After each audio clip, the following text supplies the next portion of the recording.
In this video, I'm going to discuss about the cheapest growth promoter you can use for your broilers, and you don't need to add anything, you don't need to buy anything, it's just feed.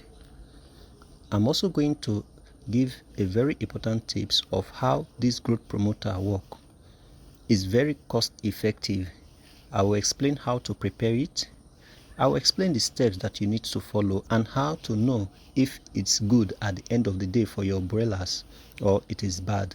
These are very important tips you don't want to miss. And I will also give an extra tips on the process and things to avoid. All you just have to do is watch till the end. What's up my people, and welcome to my YouTube channel. Please, if this is your first time of coming across my video, kindly help me to grow my channel by clicking the subscribe button and turn on the bell icon so that you get notified anytime I upload a new video. Don't forget to give me a thumbs up and drop your questions in the comment section and I will respond to them. The cheapest way most farmers ignore that can make your broiler grow fast and rapidly is use of fermented feed. This fermented feed is the cheapest and most effective growth promoters, but a lot of farmers ignore it. The cheapest effective growth promoters for broilers are usually the natural or feed-based options. This is far more better than the expensive synthetic additives, and on the other hand, they have no withdrawal period, and also they have no side effect in humans when consumed. And it is the low cost growth promoter choice that you can trust. This growth promoter is known as fermented feed, and let me explain how it works for you. It improves digestibility and it adds probiotics and enhances the nutrient absorption. The ingredients that you need for this fermented feed is just the feed, which is the normal feed you are giving to your broilers, and water. Now, you may add some kind of additive, maybe yeast or probiotics or sugar or molasses, but if you don't have any of these, there is no problem, you will still get the needed results. Another thing that you should note concerning this fermented feed is that it's very cheap, and you are just using your existing feed and maybe a small culture, which is the sugar or molasses or the baker's yeast or probiotics. That is just what you just need to do your fermented feed. And another very important point is that this fermented feed, when you feed it to your birds, they consume far lesser feed than the normal feed you are giving to them. This is a very important point that I want you to take note. For instance, if your broilers are consuming say 20 kg of feed, by the time you give them fermented feed, they will consume far less than that, maybe 15 kg. That is what they will consume, and you've ended up saving 10 kg of feed. I will give you a step-by-step guide on how to use this fermented feed as a cheap and effective growth promoter for broilers. The essence of giving this fermented feed and how it helps to improve the growth of your broilers rapidly is that it increases the nutrient absorption by breaking down hard to digest components. Then secondly, it introduces the kind of beneficial probiotics that improve gut health. The gut health of your broiler is very important. Then thirdly, it reduces harmful bacteria in the intestine. And the fourth one is that it improves feed conversion ratio, meaning that there will be faster weight gain with less feed, which I have explained earlier.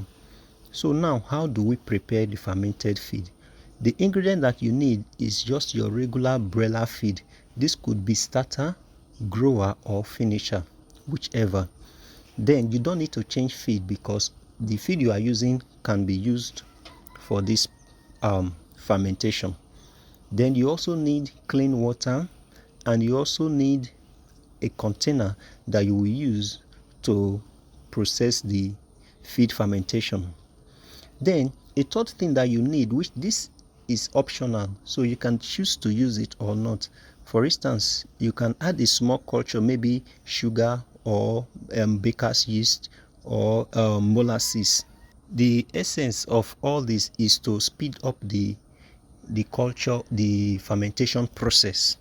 Then you also need a bucket, like I said earlier, that has a cover or a lid. Now what you do is that before you start fermenting the feed, you should know the quantity of feed that your birds will consume within 12 to 24 hours. So this is the feed you are going to give to them, because you don't need the fermented feed to stay till the next day, to exceed 24 hours, because it's going to increase bacterial growth. Now when you measure the quantity of feed, you mix the feed with clean water in a ratio of about 1 part to 1.2 to 1.5 parts of water.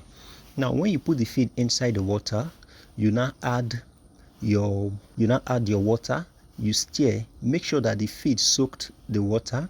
Then later on you add more water again. The water should be above the feed a little. Then the mixture should be wet like porridge, and it should not be watery. So in that, after that, you cannot add your starter, which is optional like I said. But if you don't have the starter, just leave it like that. Then you have to cover it and allow it to ferment.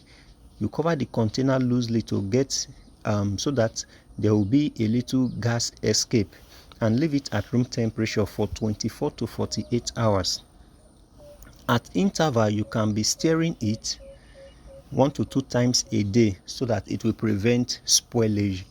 Then how do you know that if the feed is good for you? You check for the smell. Once the fermentation process is done, the feed smells slightly sour, like bread, dough, or yogurt. That is how it smells. But if it smells rotten or moldy, please throw it away. It is not good for your birds. Now how do you feed this fermented feed to your birds? You feed to your birds once or twice daily. So you start by replacing 25 to 30% of the normal dry feed with fermented feed for 2 to 3 days. This is to enable the birds to adjust to this new feed that you are going to give to them. And gradually you now increase this to 100% fermented feed, and that's all depends on you. Now a very important point is that you should remove any leftover of the fermented feed after 3 hours to avoid spoilage in the feeder, because by the time they are unable to consume this feed, it is wet and bacteria or mold will grow on it, which is not good for your broilers. So by the time you do this, you discover that you are not only reducing feed, you are also saving cost, because the normal 20 kg that your birds will consume will be reduced, because as you soak this feed, it has expanded, thereby increasing in quantity and quality. Now let me give a very important tips at this point, which you don't want to miss. But before I give it, please help me to grow my channel by subscribing, click the bell icon, give this video a like, comment and share for others to benefit. The bonus point I have for you here is that you should ferment only what your birds can eat in 1 day. Then secondly, you should use plastic buckets or food graded containers.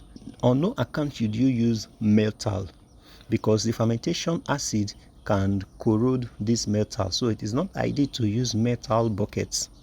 Then you should combine with good water, proper brooding and adequate light for best result. So you don't just say because you are using a fermented feed, then you not do every other thing in an abnormal way. No, everything has to be in their right places. I believe you've gotten tangible information from this video. Help me to grow my channel by clicking the subscribe button, turn on the bell icon, give this video a like, comment and share for others to benefit. Thanks.